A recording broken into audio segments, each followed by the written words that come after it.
Après l'école et l'altitude, place désormais au long kilomètre de cette très longue étape du Tour de France 99, puisqu'il s'agira de la plus longue étape du Tour, 226 bornes au départ de Saint-Jean-de-Maurienne pour une arrivée à Annonay-d'Avézieux à travers les départements de la Savoie, de l'Isère, de la Drôme et de l'Ardèche.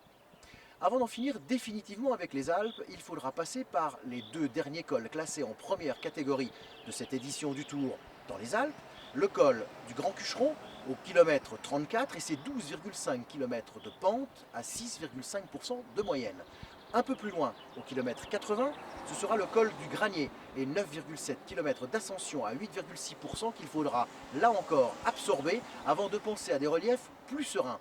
La course continuera son chemin sur les pentes de l'Isère en direction de la Drôme pour une arrivée beaucoup plus rugueuse du côté de l'Ardèche. Ce sera la côte d'Ardois qui sonnera la fin des reliefs de la journée, une troisième catégorie de 5,9 km à simplement 3,4% de moyenne.